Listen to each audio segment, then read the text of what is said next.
Nah, pada saat menjalankan ibadah puasa itu, tiba-tiba saya menemukan sebuah buku kecil.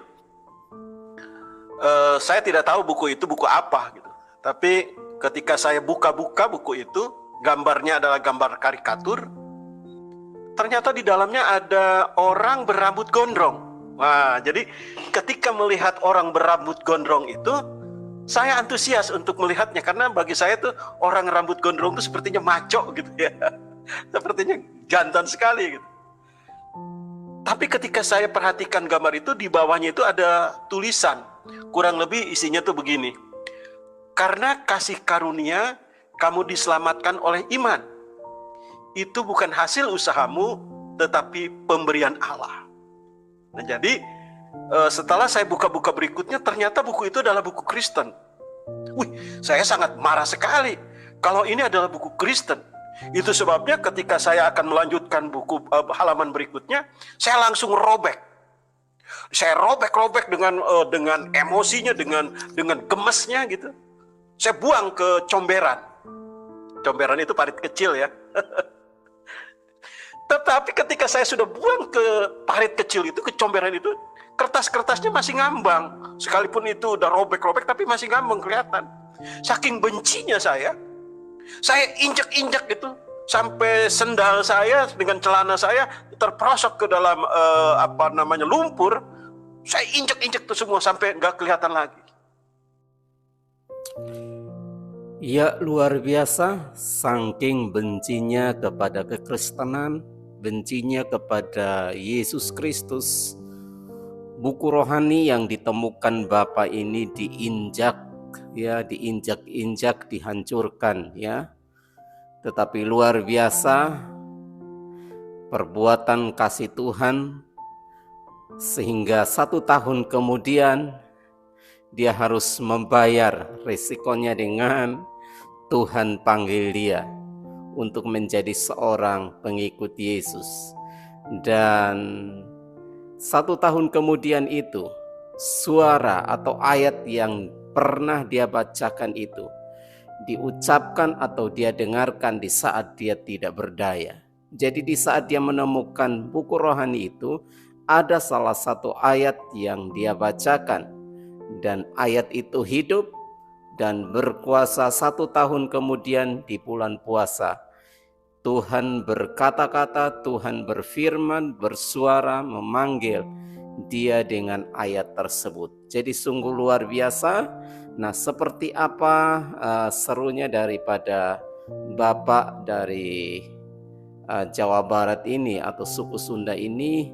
Mari kita simak bersama-sama. Nama saya semula Suherman saja. Ya, pengalaman saya diawali mungkin pada usia sekitar SMP kelas 3 barangkali ya. Jadi waktu itu saya memang kan dilahirkan dalam keluarga orang Sunda, ya. Itu sebabnya saya pakai kostum Sunda nih, karena saya cinta dengan orang Sunda. Karena saya berasal di sana, dididik dan dibesarkan dalam ajaran agama umumnya orang Sunda, ya. Saya dibesarkan dalam ajaran yang begitu ketat untuk melakukan ibadah atau rukun agama saya yang wajib saya lakukan pada waktu itu.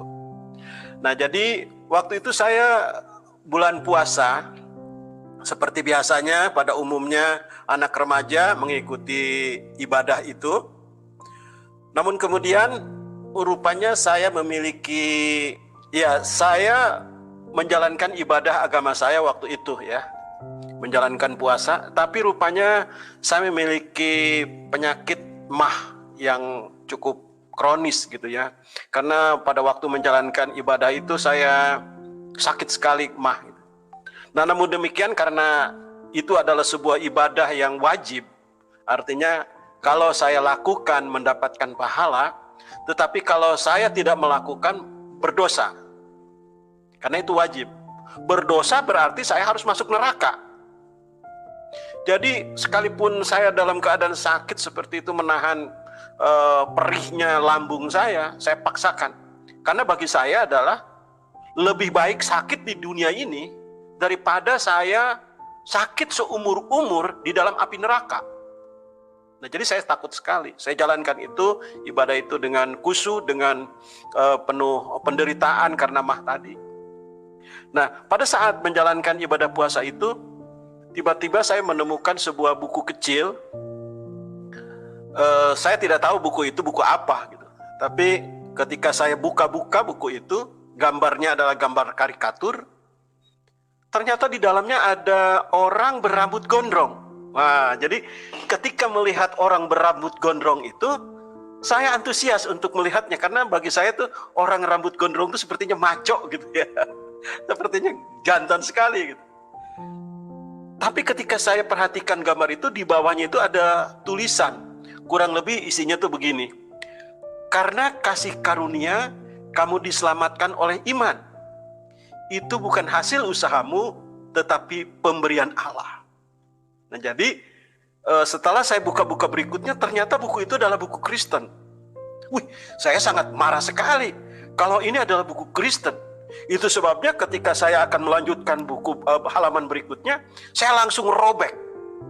Saya robek-robek dengan emosinya, dengan gemesnya gitu. Saya buang ke comberan. Comberan itu parit kecil ya. Tetapi ketika saya sudah buang ke parit kecil itu, ke comberan itu, kertas-kertasnya masih ngambang. Sekalipun itu udah robek-robek, tapi masih ngambang kelihatan. Saking bencinya saya injak-injak itu, sampai sendal saya dengan celana saya terperosok ke dalam lumpur. Saya injak-injak itu semua sampai nggak kelihatan lagi. Jadi habislah ceritanya seperti itu. Jadi singkat cerita, setelah itu tahun berikutnya biasa saya menjalankan ibadah lagi, karena setiap tahun kan saya dituntut 30 hari kurang lebih untuk menjalankan ibadah puasa itu. Tapi rupanya kali ini benar-benar semakin parah.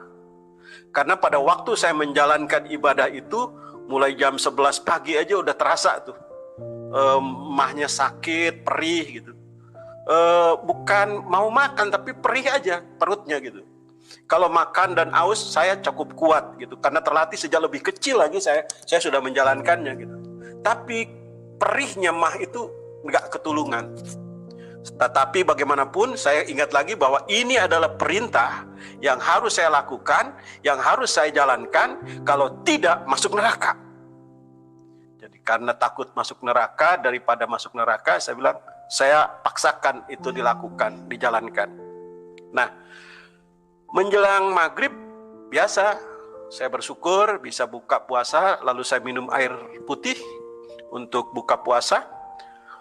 Pada saat saya minum air putih itu, benar-benar dada saya terasa dibelah, terasa diiris-iris.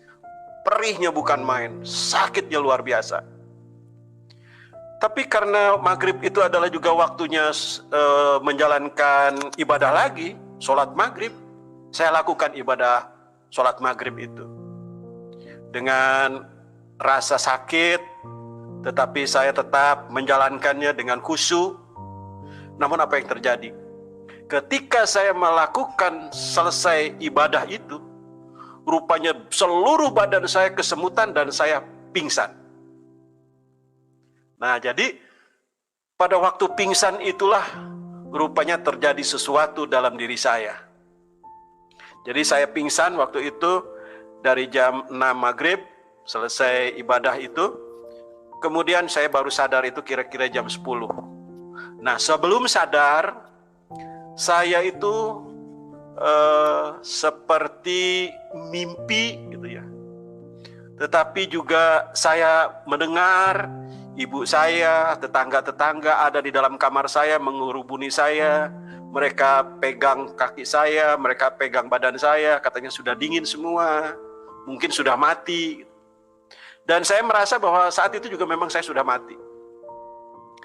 Namun ada satu saudara saya, biasa kan kalau orang kampung kalau ada yang sakit-sakit tuh baca mantra-mantra gitu, ambil sirih, daun sirih gitu, diteteskan ke mata saya.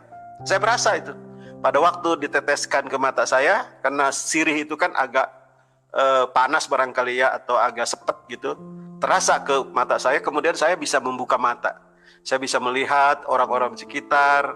Kemudian saya mulai bernapas lagi. Sebelum itu saya mendengar suara. Sebelum kejadian itu, maksudnya sebelum bisa buka mata itu, sebelum mendengar, saya mendengar suara.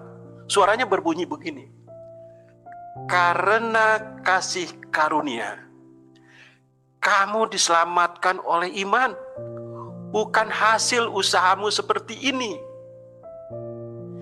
Dan suara itu kedengaran beberapa kali, dan kedengarannya itu seperti ada ehonya gitu ya, seperti bergema gitu, seperti bergema. Dan yang heran lagi itu, suara itu seperti orang yang saya sudah kenal. Jadi suara yang bilang, karena kasih karunia kamu diselamatkan oleh iman, ini bukan hasil usahamu. Itu seperti orang yang pernah saya kenal gitu. Pada waktu itu saya berkata begini, ya saya mau keselamatan itu, saya mau. Sebenarnya saya nggak mau menjalankan ibadah yang hampir mati seperti ini. Rupanya barangkali ya, secara medis gitu, tubuh saya yang sudah dingin itu barangkali nih hemoglobin, jumlah hemoglobinnya bertambah kembali, kemudian suhu tubuh panas, kemudian detak jantung saya berdetak lagi, dan saya bisa melihat lagi ketika ditetesin air dari sirih itu. Itu barangkali seperti itu. Nah, pada waktu saya membuka mata itu, saya melihat, oh itu sudah jam 10 malam. Karena di kamar saya ada jam dinding. Sudah jam 10 malam. Lalu setelah orang-orang memberikan minum, air hangat, teh manis, saya mulai ada pulih lagi, tapi tetap belum bisa makan. Lalu setelah mereka agak sepi, saya merenung sambil melihat jam gitu. Saya bilang, suara siapa yang tadi kedengaran itu ya? Suara siapa gitu. Tapi saya sepertinya udah kenal gitu. Yang mengatakan, karena kasih karunia kamu diselamatkan itu oleh iman, bukan hasil usahamu seperti ini, puasa yang hampir mati. Suara siapa itu? Saya ingat-ingat gitu ya. Lalu saya ingat, itu dia, saya bilang. Itu suara yang pernah saya baca dari buku Kristen itu. Itu suara adalah jelas, itu buku Kristen yang saya robek-robek itu, saya bilang. Saya baru ingat, saya sadar yakin bahwa itu adalah buku Kristen itu. Jadi rupanya saudara yang kasih dalam Tuhan, itu adalah ayat firman Tuhan ya. Setelah sekarang saya tahu itu dari Efesus pasal 2 ayat 8 gitu. Dari Efesus pasal 2 ayat 8 rupanya itu. Setelah jadi Kristen saya baru tahu gitu. Tetapi yang saya tahu bahwa satu ayat firman Tuhan saja, ketika orang merobek-robek, menginjak-injak, karena itu adalah ayat firman Tuhan, ayatnya hidup, bisa berbicara kepada saya dan menghidupkan saya. Itu keyakinan saya. Sehingga saya bisa siuman lagi. Kalau saya mungkin pada waktu itu tidak merespon itu. Biarin deh, pokoknya yang penting gue menjalankan ibadah gue, mau mati-mati, mau hidup-hidup. Barangkali ya, saya waktu itu sudah mati. Tetapi puji Tuhan saya merespon itu. Saya merespon suara itu, dan saya mau. Nah, setelah saya sembuh, kemudian setelah saya berpikir dengan jernih, suara itu adalah suara Kristen. Ingat saya, ada satu saudara, kakak ya. Jadi bapak saya istrinya 2. Istrinya 2. Nah ini kakak ini adalah dari istri yang pertama, Pak Nandang namanya. Saya cerita sama dia karena dia sudah menjadi orang Kristen. Saya ceritakan pengalaman tadi itu. Saya bilang saya sedang puasa, saya ceritakan bagaimana saya robek-robek buku Kristen, kemudian saya dengar suara itu ternyata adalah dari buku Kristen yang saya baca itu. Wih, si kakak saya itu merespon dengan antusias banget. Wih, kamu luar biasa, kamu dapat lawatan Roh Kudus, kamu dijamah oleh Tuhan. Pada waktu itu saya bengong aja. Lawatan Roh Kudus apa sih? Dijamah oleh Tuhan bagaimana? Saya nggak ngerti waktu itu.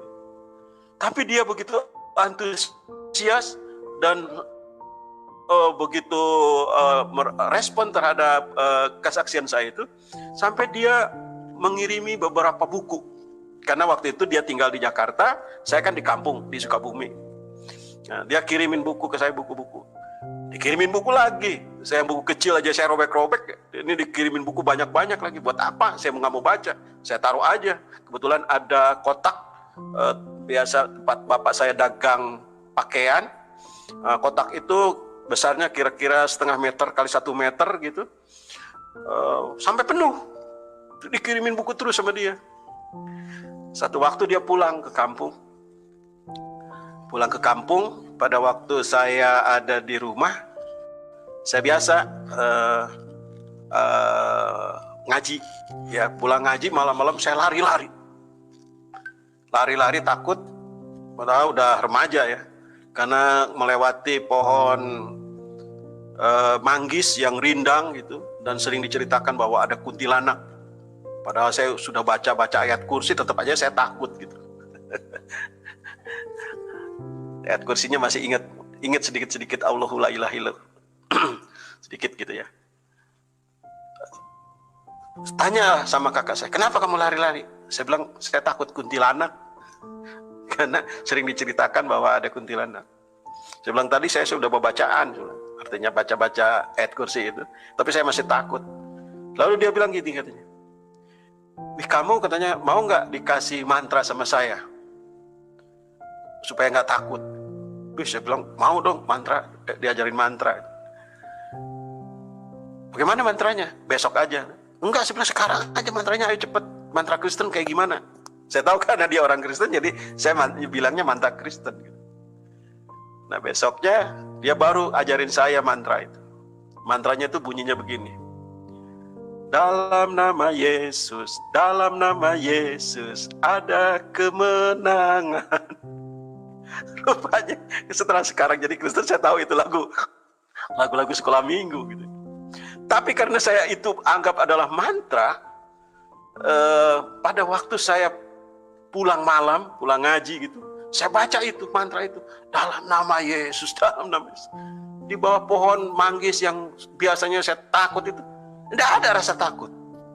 Dan yang lebih aneh lagi, di kampung saya itu ada kuburan Belanda, namanya kuburan Tuan Palar.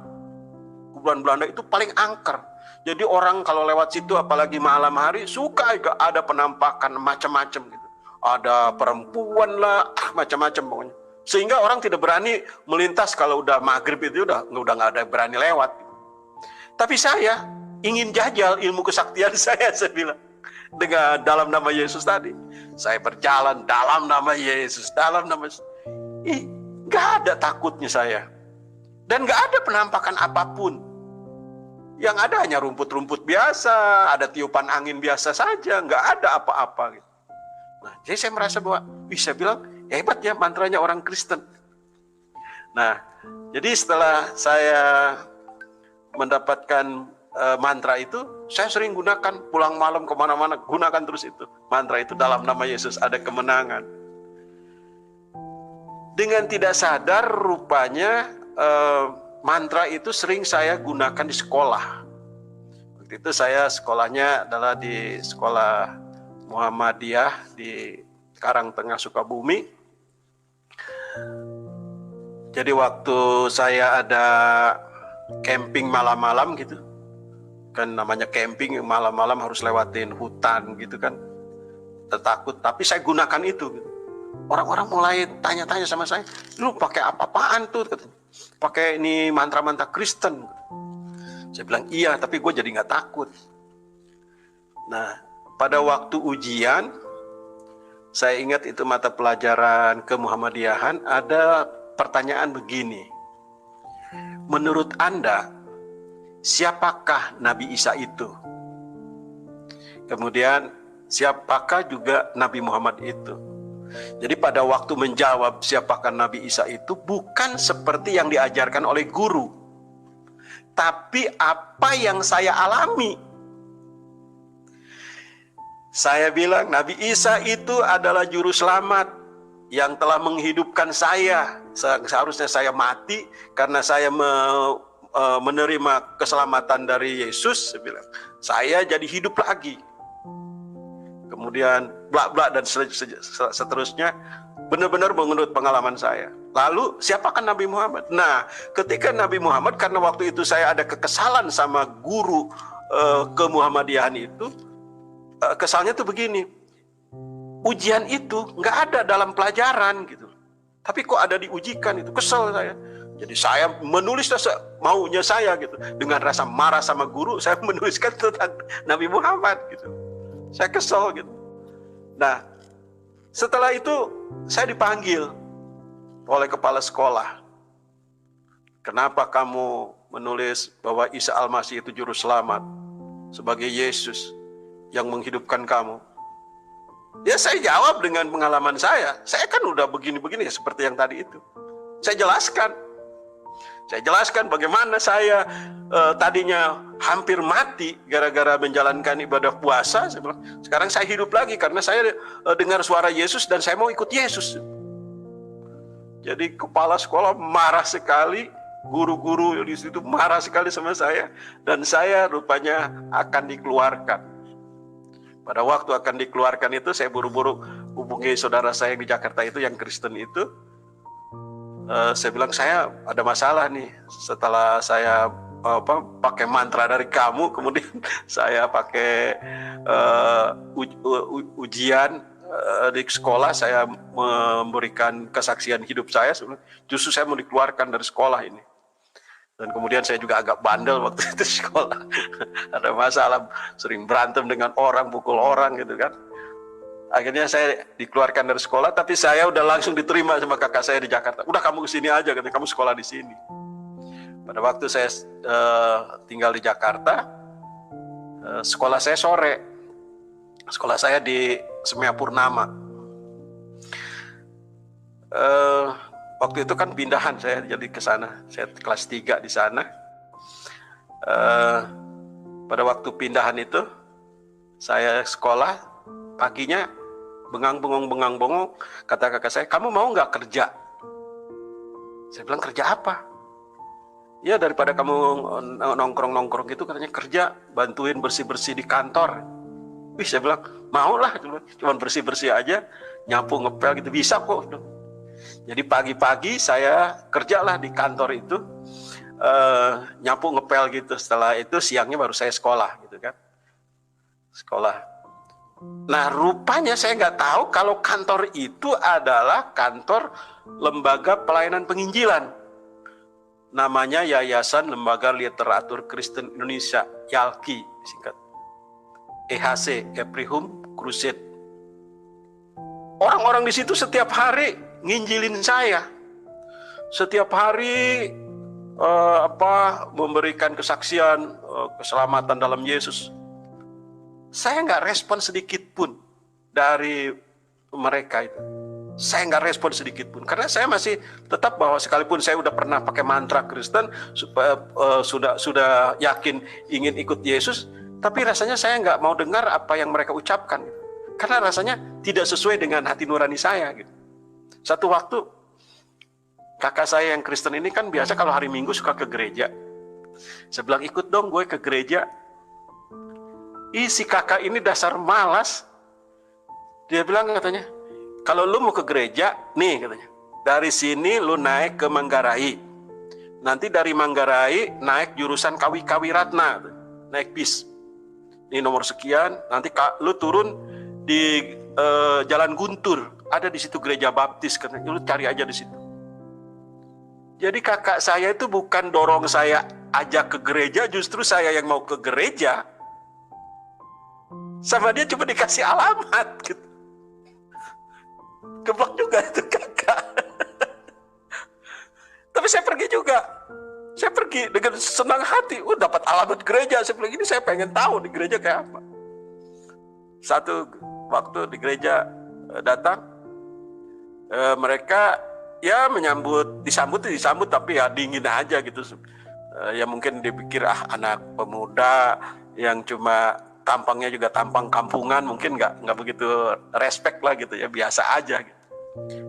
Tapi satu saat setelah mendengar pemberitaan firman Tuhan, persis seperti yang saya dengar juga dulu itu. Karena kasih karunia kamu diselamatkan oleh iman gitu. Bukan hasil usahamu tetapi pemberian Allah. Katanya kata pendeta itu, siapa yang mau menerima anugerah pemberian Allah? Saya nggak lihat kiri kanan, saya nggak tahu caranya bagaimana, saya maju ke depan. Saya salamin pendetanya, Pak, saya bilang, saya mau terima keselamatan dalam Yesus.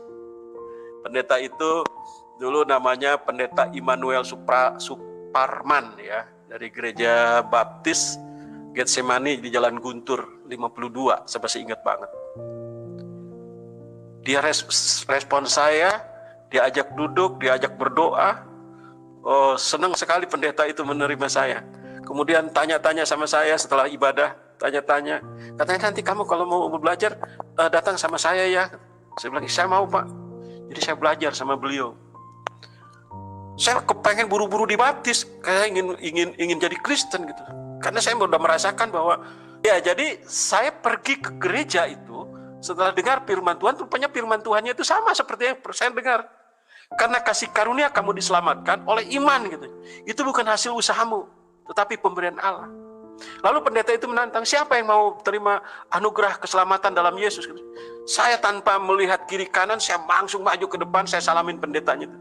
Pendeta itu namanya Pak Immanuel Suparman dari gereja Baptis Getsemani, Jalan Guntur nomor 52. Saya salamin, Pak, saya bilang, saya mau terima keselamatan itu. Lalu si Pak pendeta itu ngajak saya duduk setelah ibadah, kemudian dia tanya-tanya saya, siapa nih orang ini? Gitu. Saya ceritakan bahwa saya dari Sukabumi, orang Sunda. Saya bilang, kok bisa sampai di gereja? Iya, saya bilang, saya punya kakak, namanya Nandang. Saya bilang, oh rupanya dia kenal dengan kakak saya, karena rupanya dia anggota jemaat situ. Iya, katanya kemana itu orang itu, udah lama nggak datang di gereja. Iya, ini Pak, sebenarnya saya dikasih alamat sama dia supaya datang di sini. Ya puji Tuhan, dari itu saya dibimbing oleh beliau, saya ingin segera dibaptis. Tapi dia bilang, tunggu, kamu harus ikut pelajaran selama 6 bulan gitu, baru bisa dibaptis. Saya ikutin pelajaran dengan antusias setiap hari, apa itu saya lupa lah. Pokoknya sore datang ke situ, diajarin, dengan antusias saya. Akhirnya saya dibaptis tahun 84. Dibaptis tahun 84. Kemudian setelah dibaptis, saya kan masih sekolah kelas 3 waktu itu. Kelas 3 semea ya. Saya ikut pelajaran agama Kristen yang digabung dengan sekolah lain gitu. Saya senang sekali. Kemudian di situ saya berkenalan dengan seorang perempuan beragama Buddha. Dia rupanya waktu SMP dia ikut pelajaran agama Islam karena nggak ada pelajaran agama Buddha gitu. Supaya dapat nilai agama, dia ikutlah agama Islam. Tapi di semea ini dia supaya dapat nilai agama, dia ikut agama Kristen. Ketemulah dengan saya. Dia heran, kok ada ya orang Sunda di kelas agama Kristen gitu. Dia heran gitu. Akhirnya karena keheranannya itu, semakin lama berkenalan dengan saya. Akhirnya puji Tuhan, perempuan itu bernama Lenly Wahyuni menjadi istri saya. Haleluya. Tetapi setelah saya menjadi Kristen itu, tantangan rupanya mulai datang. Tantangan pertama adalah ketika saya pulang kampung. Pulang kampung saya disediakan golok sama bapak saya. Saya mau disabet. Untung waktu itu ada ibu saya masih menyelamatkan saya masih selamat. Oke, yang pertama pulang kampung. Tidak lama saya balik lagi Jakarta. Pulang kampung berikutnya, bapak saya mungkin sudah tidak terlalu marah, tapi hanya dia bilang begini, mumpung masih anget, gitu. Artinya belum lama gitu. Udah kembali kamu ke agama semula. Gitu. Saya bilang terima kasih Pak. Saya bilang saya tetap udah menjadi sebuah keyakinan saya harus menjadi orang Kristen. Kemudian tantangan kedua adalah waktu saya pulang kampung berikutnya.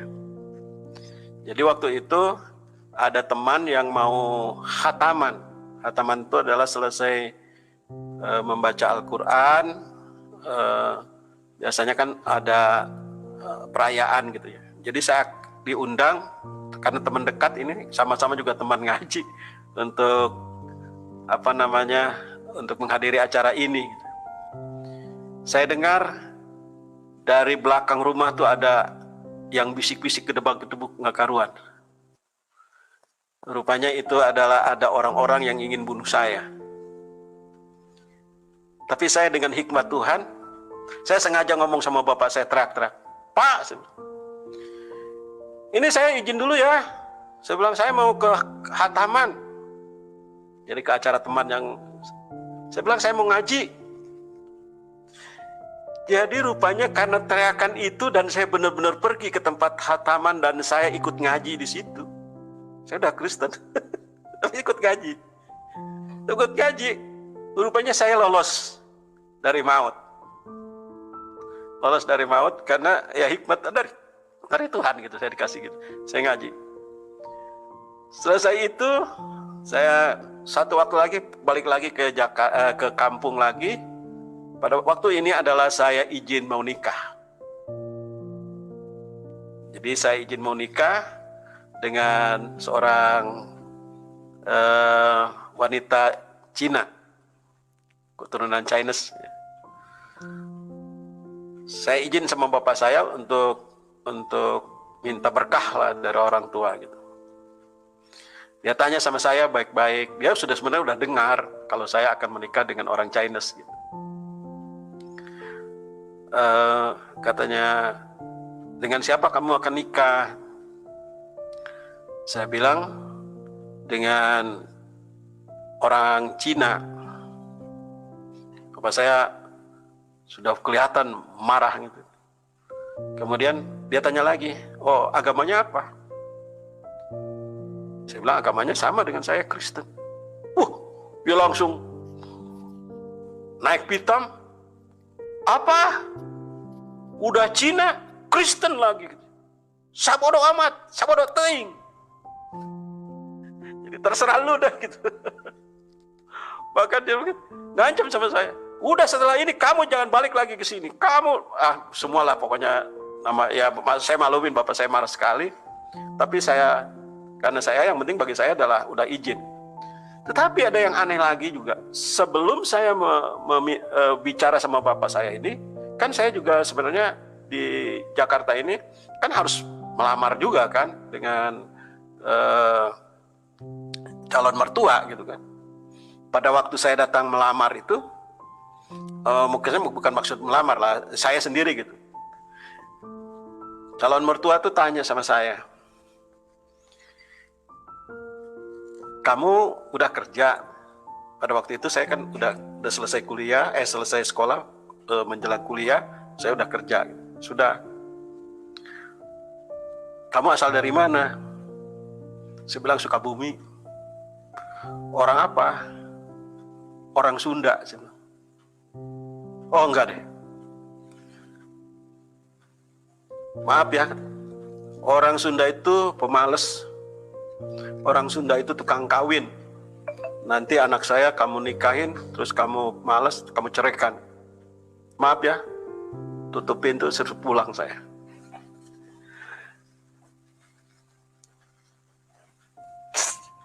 Tantangan sama keluarga ditolak, sama di sini juga ditolak, suruh pulang. Tapi saat itulah saya ingat bahwa Tuhan itu akan memberikan apa yang kamu minta. Jadi saya ingat pada waktu buku-buku dikirim itu, ada satu buku yang tebal, yang setelah tahu sekarang itu adalah Alkitab, saya baca. Pada waktu saya baca-baca, saya ingat, saya bilang kalau orang Kristen tuh dalam image saya waktu itu, kaya. Saya bilang pasti kekayaannya tuh diminta dari sini nih, dari buku ini nih. Jadi saya buka itu buku, pas yang saya baca itu bunyinya begini, mintalah apa saja yang kamu kehendaki dan Tuhan akan memberi. Saking girangnya, buku itu saya tutup gitu. Saya tutup. Kemudian saya ingin cari, kemudian setelah saya tutup, lupa, saya ingin cari lagi, saya temukan lagi. Dari mana sih tadi? Saya ingat sih tadi itu kira-kira di tengah-tengah sini kok. Jadi saya baca itu gitu, buku Injil itu dari belakang, dari kitab Wahyu. Biasa baca Al-Quran kan dari belakang. Saya baca. Nah setelah saya baca, nggak ketemu itu ayat. Sampai di tengah-tengah nggak ketemu. Lalu saya tanya sama kakak saya yang Kristen itu. Dia bilang aja baca aja terus. Ya saya bilang ayatnya di mana itu yang bunyinya seperti itu. Dia nggak ngasih tahu. Saya nggak ngasih tahu tuh. Saya nggak tahu juga apakah dia memang nggak tahu atau pura-pura nggak tahu gitu. Saya suruh baca aja lagi. Baca lagi. Nggak ketemu. Tetapi saya ingat, mintalah apa saja yang kamu kehendaki dan kamu akan menerimanya. Ya kalau sekarang sih udah tahu itu dari Yohanes 15 ayat 8 kan. Nah waktu itu saya berdoa, saya bilang, saya ingat nih, dulu pernah saya baca buku Alkitab, kalau ada ingin sesuatu, minta, maka akan diberi. Saya bilang sekarang Tuhan, saya udah jadi Kristen nih, saya mau nikah dengan perempuan ini, tapi dari orang tua saya nggak dikasih, dari orang tua dia juga nggak dikasih. Sementara kami sudah menjalin pertemanan, hubungan dengan begitu akrab gitu kan. Kita berdua sudah cocok gitu. Tapi kedua orang tua sangat tidak cocok. Saya berdoa. Setelah saya berdoa, saya pikir mungkin Tuhan akan jawab. Ternyata enggak dijawab. Makin sedih malah saya. Dari kampung dia udah diancam, kamu nggak boleh balik lagi. Dari calon mertua diancam juga sama pacar saya itu. Kalau kamu teruskan hubungan kamu dengan orang Sunda itu, kamu jangan balik lagi ke rumah. Aduh, bagaimana saya bilang ini. Tapi saya ingat setelah belajar dari Alkitab itu, saya dikasih hikmat sama Tuhan. Doa dan puasa. Doa dan puasa. Orang puasa sampai setengah hari aja, sehari aja saya sakit mah hampir mati, apalagi sekarang harus puasa. Puasanya lagi diminta untuk 3 hari lagi. Gila, saya bilang, nggak mungkin bisa. Tapi Tuhan bicara sama saya, puasa 3 hari. Saking kepengennya dapat ini istri, saya lakukan puasa 3 hari. Nggak makan, nggak minum. Selama 3 hari saya lakukan. Saya ingat banget itu.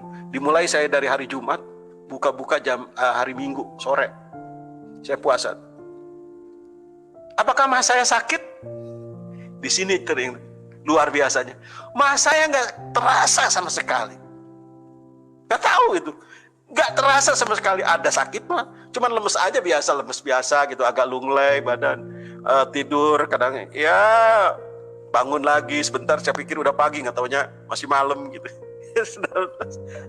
Tapi saya doa aja. Kuat selama 3 hari. Luar biasa. Padahal dulu 1 hari aja emaknya kelojotan, hampir mati.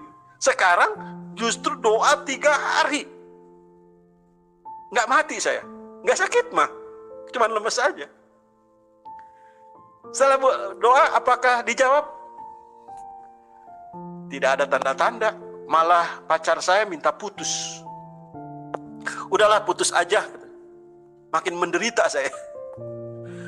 Pulang kampung nggak bisa, tinggal di Jakarta nggak punya pacar, pacar yang saya cintai minta putus dan sudah putus, benar-benar putus.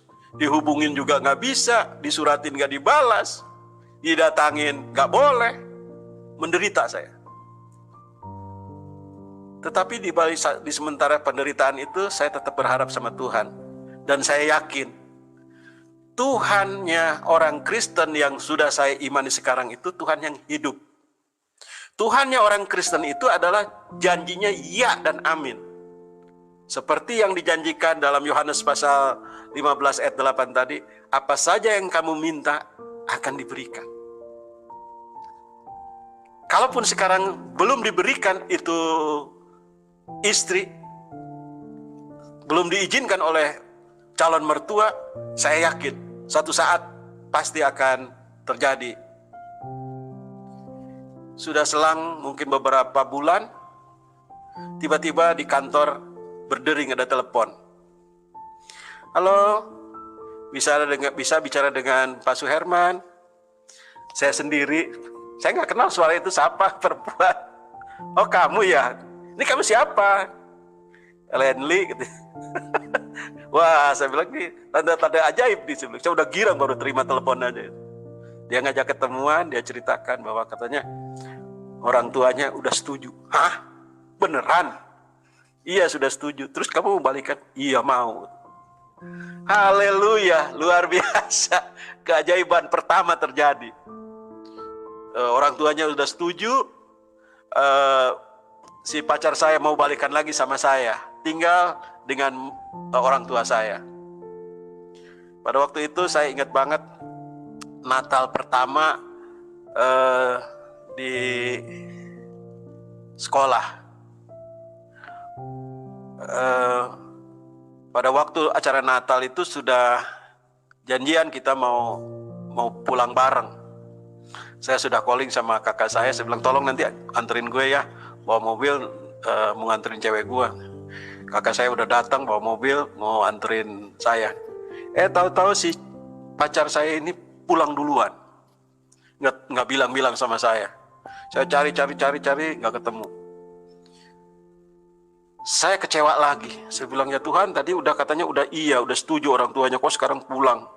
Saya tanya sama siapa pulangnya? Oh sama si Anton. Sama si Anton gitu, temennya. Waduh, saya kecewa lagi. Jadi setelah mendapat anugerah seneng-seneng, tahu-tahu kempes lagi. Tapi saya bilang, saya menyadari bahwa ini adalah ujian dari Tuhan. Kemudian saya hubungi lagi dia, ternyata dia masih bisa balik. Dan singkat cerita, perempuan itu sekarang menjadi istri saya, menjadi ibu gembala. Nah, pada waktu saya kuliah,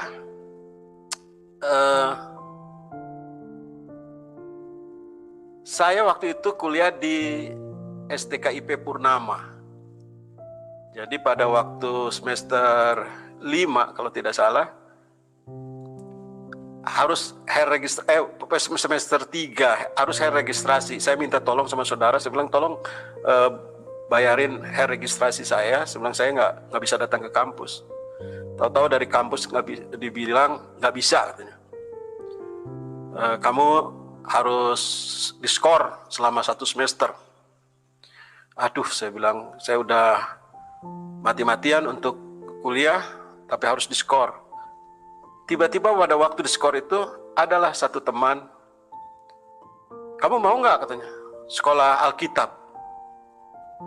Kan kamu udah ikut kursus tuh banyak-banyak, nanti bisa diperhitungkan kursus kamu. Sekolah kita mau nggak? Dapat sponsor. Wih, saya bilang, saya susah-susah untuk kuliah di STKIP, sekarang dapat sponsor. Tapi saya bukan karena dapat sponsornya. Saya mau kuliah itu, saya pengen mendalami kekristenan dengan baik. Jadi saya ikut kuliah. Ternyata setelah ikut kuliah itu senang saya. Wih, banyak tahu tentang kekristenan. Di pelajaran namanya juga sekolah Alkitab kan. Wih, saya bilang, akhirnya setelah saya ditelepon lagi dari kampus untuk masuk daftar, enggak, saya bilang. Sekarang saya sudah masuk sekolah teologian. Rupanya pihak kampus tuh marah sekali sama saya. Dia tahu, rupanya waktu diskor juga karena tahu mereka karena saya masuk Kristen katanya. Jadi diskor dari sekolah sebenarnya itu mau dikeluarkan. Nah, itu yang terjadi. Saya sekolah Alkitab rupanya seneng, akhirnya dilanjut gitu.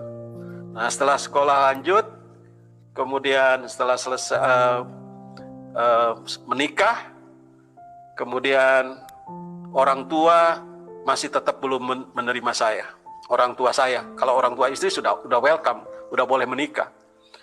Ketika kami datang ke orang tua, saya nyatakan sekarang, sebagai orang Kristen, sekalipun orang tua saya membenci saya, sekalipun orang tua saya hampir membunuh saya akan buktikan bahwa saya sebagai orang Kristen harus menjadi terang dan garam. Jadi setelah saya punya anak, saya datang ke kampung, saya membawa bawaan gitu, mau lebaran waktu itu masih ingat. Bawaan saya diterima, wah saya bilang kalau diterima berarti ini bisa. Apalagi ketika saya bawa gendong anak, rupanya orang tua saya mulai terenyuh melihat anak saya gitu kan.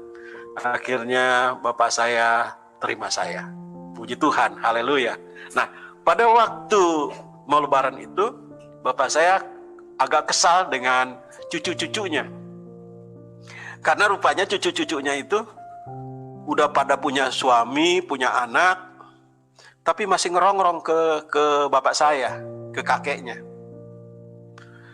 Dia kesal sekali sama cucu-cucunya itu, punya anak 3, tapi bapaknya lain-lain.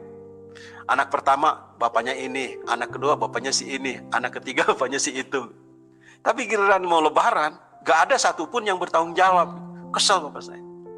Lalu saya cerita sama bapak saya, Pak, itu bukan salahnya cucu bapak, saya bilang. Juga bukan salahnya suami bapak, suaminya keponakan saya itu. Lalu bapak saya bilang, kalau gitu salah siapa? Yang salah itu adalah, saya bilang, ajarannya, karena nggak bolehin, saya bilang, kawin cerai. Bapak saya marah. Pak, saya bilang, tenang dulu. Justru kalau orang Kristen tuh nggak boleh kawin cerai. Nih, saya bukakan ayatnya. Saya bacakanlah dari Matius itu kan, apa yang telah dipersatukan Allah tidak boleh diceraikan oleh manusia. Loh, jadi kalau begitu kamu nggak boleh cerai? Iya Pak, nggak boleh cerai. Oh, kalau begitu Kristen itu bagus dong. Ya iya Pak, Kristen itu bagus. Makanya saya masuk Kristen. Makanya sekarang istri saya ini tidak akan saya ceraikan. Jadi sejak itulah bapak saya respon berbalik 180 derajat, sangat simpati.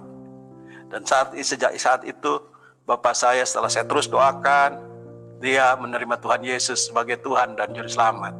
Haleluya. Kemudian setelah bapak saya, ada keponakan yang melihat bagaimana saya waktu mendoakan orang itu sembuh, keponakan saya juga menjadi percaya. Dan yang paling saya ingat banget kesaksiannya itu adalah ketika adik saya sakit. Adik saya sakit, seluruh tubuhnya itu budugan. Lalu saya pulang kampung, saya tanya, udah ke dokter belum? Oh, katanya. Ke dokter mah udah bolak-balik. Dia kasih unjuk sama saya obat dari dokter segitu banyaknya. Dari dokter klinik inilah itu, dan dia tunjukkan sudah. Dari dukun juga dia tunjukkan ke saya. Dari dukun macam-macam, ada air, ada minyak, ada kembang, macam-macam. Nggak sembuh-sembuh. Saya bilang, mau nggak didoain sama AA? Doanya tapi doa Kristen.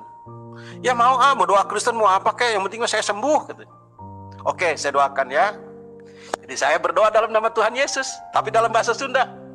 Nun Gusti Rama anu di sawarga, abdi nyandak pun rayi ke payunan Gusti. Rehna panyawat anu di aya di salira pun rayi ini, kalayan panjenengan Gusti Yesus cager sekarang. Jadi artinya begini, ya Tuhan, saya dalam nama Tuhan Yesus saya datang membawa adik saya ini sakit yang ada dalam tubuhnya, dalam nama Tuhan Yesus sembuh, saya bilang gitu kan. Cuman begitu aja, tapi dalam bahasa Sunda itu tadi. Salah saya berdoa, saya dengar suara Tuhan persis banget. Dia bilang begini, ini penyakit dalam bahasa aja tuh, iya lain penyakit biasa, ketumpangan. Ya karena saya dengar suara seperti itu, saya ngomong sama adik saya, Dek, saya bilang, ini penyakit bukan penyakit biasa, saya bilang, ini ketumpangan. Jadi ketumpangan tuh istilahnya ya dibikin orang lah gitu ya, diguna-gunai. Iya benar katanya. Kata dukun itu juga katanya, ini dibikin orang. Tapi saya bilang iya, tapi kenapa dukunnya nggak bisa nyembuhin? Nggak tahu. Saya bilang, kamu yakin nggak besok kamu sembuh? Ya katanya, kalau sembuh saya yakin. Saya bilang, harus yakin dulu kamu sembuh. Enggak, katanya kalau sembuh saya yakin. Oke lah, saya bilang terserah. Jadi saya pulang lagi ke Jakarta, 2 hari kemudian saya balik lagi ke kampung. Tiba-tiba begitu pulang ke kampung itu, adik saya kan biasa pakai baju tangan panjang segala macam, semua tertutup semuanya. Karena kan tapi ini semua budugan gitu. Seluruh tubuh itu bercaknya mengerikan, bernanah gitu. Ngeri lah ngelihatnya. Dan kalau udah kumat, selojotan, kasihan banget, menderita sekali. Pada waktu saya pulang itu, dia buka itu bajunya tanpa malu-malu, tinggal maaf kata dengan BH gitu. Tuh katanya, gus cagor gitu. Gus cagor ini mah. Udah sembuh sekarang mah katanya. Jadi saya lihat cuma kayak bekas panu aja gitu, kering. Yakin kamu yang menyembuhkan siapa? Ya, yang doain gitu. Saya bilang yang menyembuhkan itu Tuhan Yesus. Tapi saya heran, adik saya sudah menerima mujizat seperti itu, sampai sekarang dia tidak mau terima Tuhan Yesus. Sudah ngalamin mujizat Tuhan Yesus. Tapi saya heran, dia nggak mau terima Tuhan Yesus. Saya sudah Injil berkali-kali, dia bilang katanya, agama mah sama. Ya memang agama mah sama, cuma mengajarkan kebaikan. Saya bilang, tapi keselamatan hanya ada di dalam Yesus. Tetapi melalui melihat kejadian itu, ada keponakan yang melihat, dan dia menjadi percaya, dan sampai sekarang dia menjadi anak Tuhan. Ya, ajaib kuasa Tuhan, tidak ada seorang pun yang dapat menghalangi ya keajaiban daripada Tuhan. Sebenci-bencinya orang, justru suatu saat Tuhan akan ubah menjadi Paulus di akhir zaman. Ya, mereka akan dipakai Tuhan menjadi alatnya, menjadi pemberita Injil seperti Bapak ini. Ya, kita tahu bahwa suku Sunda adalah suku yang keras, tetapi bagi Tuhan tidak ada yang mustahil. Kita terus doakan Bapak ini diberkati Tuhan, dipakai Tuhan untuk keselamatan jiwa-jiwa. Dan kita juga berdoa masih ada banyak suku Sunda yang belum mengenal Tuhan. Dengan kesaksiannya ini, maka suku Sunda yang ada di Jawa Barat boleh mengambil keputusan yang sama untuk tidak ragu-ragu mengikuti Yesus sebagai Tuhan dan Juru Selamat. Jadi kalau hari ini ada orang jahat, biarkan saja. Kita doakan saja. Justru suatu saat mereka akan sama seperti Bapak ini. Kejahatan mereka suatu saat akan dibayar, dan itu adalah urusan Tuhan, bukan urusan kita. Viral beberapa waktu terakhir, banyak rumah ibadah yang ditutup baik di Jawa Barat, larangan ibadah dan sebagainya. Kita doakan saja yang terbaik, mengampuni dan memberkati mereka. Itu yang Tuhan Yesus ajarkan kepada kita. Puji nama Tuhan. Demikian, jangan lupa untuk like, komen, dan subscribe agar tidak ketinggalan video-video yang kami bagikan setiap hari. Puji Tuhan. Amin.